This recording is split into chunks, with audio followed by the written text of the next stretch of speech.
राम राम भाइयों। तो पहले हम कुछ वायरल वीडियो की बात कर लेते हैं। तो पहला वीडियो है पंजाब हरियाणा साइड की स्टेट से। तो आप लोगों को पता ही होगा किसान लोग एमएसपी के लिए बहुत ही खतरनाक तरीके से प्रोटेस्ट कर रहे हैं। तो उस प्रोटेस्ट में कुछ लोगों के पास तलवार वगैरह थी और पुलिस के ऊपर भी कुछ लोगों ने अटैक किया है ना। तो ये सब वायलेंस करने की वजह से बहुत लोगों को ऐसा पसंद नहीं आ रही है ना। तो उन किसानों को एक रिपोर्टर ने पूछा आप लोग इतना वायलेंस क्यों कर रहे हो। तो उन किसानों ने बताया है कि उनके ग्रुप में कुछ बदमाश लोग घुस गए हैं ना और ये सब कर रहे हैं। मैं उस वीडियो का एक छोटा सा क्लिप लगा देता हूँ, देखिए। हमारे जो इस आंदोलन में कुछ शरारती कुछ दंगाधारी लोग घुसे हुए हैं। ऐसी लाठी वाला झंडा नहीं है। उनकी तफ्तीश करेंगे आज और उसका पता करके उनको पकड़ कर उनको किसान आगुओं के पास पेश कर उनको इधर से भगाएंगे और उनके ऊपर कानूनी कार्रवाई कराकर उनको इधर से भगाएंगे। तो दूसरा वीडियो शायद पंजाब की है, मुझे एग्जैक्टली नहीं पता। तो एक बंदा रिपोर्टर को ये बोलता है ना कि आने वाले 2-3 सालों में आप लोगों को खबर मिलेगी कि मोदी जी मर गए हैं। मैं उस वीडियो का एक छोटा सा क्लिप लगा देता हूँ, देखिए। आने वाले 2-3 साल में ना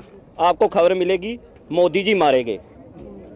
बड़ी बात कह रहे हैं आप। मैं आपको बोल रहा हूँ, बड़ी बात ही बोल तो रहा अगला न्यूज से एक बंदे की। तो इस बंदे की वीडियो बहुत ही ज्यादा वायरल हो रही है ना। तो ये बंदा क्या करता है ना, एक पार्टी में आप लोग देख ही सकते हो लड़कियों को दारू पिला रहा था और लोगों को ये सब पसंद नहीं आ रही है ना। तो अभी इस बंदे को बहुत ही ज्यादा हेट मिल रहा है। तो अगला न्यूज से बांग्लादेश के एक बंदे की जिसका नाम हसमत खलीफा होता है ना। तो ये बंदा क्या करता है ना, इंडिया में आके पूजान शेख के नाम से आधार कार्ड वगैरह बना लेते हैं ना और इंडिया में ही इतने दिनों से रह रहा था और फाइनली अभी ये बंदा पकड़ा गया। तो अभी हम बात कर लेते हैं पॉलिटिक्स की। तो पहले हम अरविंद केजरीवाल की बात कर लेते हैं। तो अरविंद केजरीवाल ने लोकसभा में बीजेपी के ऊपर बहुत सारे आरोप लगाई है ना। आप पहले वीडियो देखिए। पहले मेरे ऊपर कई 2-3 साल ऐसे थे जिसमें इन्होंने मेरे ऊपर जहां जाता था इंक फेंकते थे।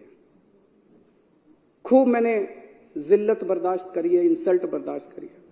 फिर 2-3 साल पे इन्होंने कभी कोई अटैक, कभी थप्पड़ मारते थे, कभी मिर्च डाली। एक बार इन्होंने मेरे दफ्तर के अंदर घुस के इन्होंने जूते मारे मेरे को कि 2024 के अंदर बीजेपी अगर नहीं हारी लोकसभा चुनाव तो 2029 के अंदर आम आदमी पार्टी इस देश को बीजेपी से मुक्ति दिलाएगी।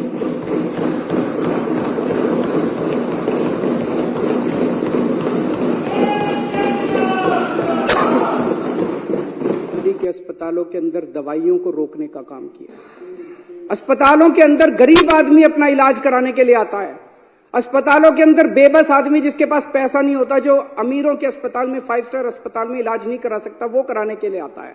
हमने अस्पताल बदले थे, अस्पताल शानदार बना दिए, सारी दवाइयों का सबका इंतजाम किया। इन्होंने अफसरों के ऊपर उनकी हाथ मरोड़ के उन दवाइयां बंद करा दी। तो इसके बारे में आप लोगों को क्या लगता है कमेंट बॉक्स में जरूर बताना। तो अगला न्यूज है हमारे इंडिया की प्रेसिडेंट द्रौपदी मुर्मू जी की। तो स्मृति ईरानी जी ने इंटरव्यू लिए थे ना द्रौपदी मुर्मू जी की। तो उस इंटरव्यू में उनके जीवन के बारे में बहुत कुछ बताई है ना। मैं उस वीडियो का छोटा सा क्लिप लगा देता हूँ, देखिए। सेल्फी के जमाने में क्या कोई कभी ये हिमाकत करता है कि अपने राष्ट्रपति से सेल्फी मांगे या फोटोग्राफ मांगे? ये आम बातें हैं। हर कोई समझते हैं कि जनरल पब्लिक तो वही समझते हैं कि राष्ट्रपति जैसे ही हम भी वैसे ही। इसीलिए आजकल का जो सेल्फी जमाने में मुझे कहते हैं मैडम एक सेल्फी हो जाए, तो प्रोटोकॉल ये मना करता है, मैं नहीं करती। लेकिन जनता की भावना का आप आदर करती हैं। जरूर। बात बच्चों की निकली मैम, तो बचपन आपका जब आप याद करती हैं और आज जिस भव्य भवन में आप हैं, ये आपका भवन है, वो यात्रा अगर मैं उसके बारे में चर्चा करूं तो क्या कभी उस लड़की ने, जो अपने गांव में पहली लड़की जिसने कक्षा 5 के बाद भी पढ़ाई की, क्या कभी ऐसा सपना देखा था कि राष्ट्र में किसी संवैधानिक पद पर अथवा अपनी परिस्थितियों से जूझते हुए वो एक ऐसे मुकाम पर पहुंचेगी? ये सपना तो नहीं था, क्योंकि मैं एक आम लड़की थी। गांव में जैसे दूसरे लड़के थे, लड़की थी, ऐसे ही मैं भी थी। क्योंकि उनके साथ खेलती थी, भागती थी, दौड़ती थी, स्कूल जाती थी, कभी आम चुराया करती थी, कभी मौका मिलने से किसी के गांव, किसी के घर बारी पे जाके, गार्डन पे जाके गुआभा चुराया करती थी। क्योंकि कभी मौका मिले तो घंटों तो तालाबों में मैं तैरती थी। और अगर पूरा वीडियो देखना है तो मैं डिस्क्रिप्शन में लिंक दे दूंगा, आप जाके देख लेना। तो आज के लिए इतना ही अपडेट था। Bye bye. ऐसे ही अपडेट पाने के लिए चैनल को सब्सक्राइब कर लेना यार।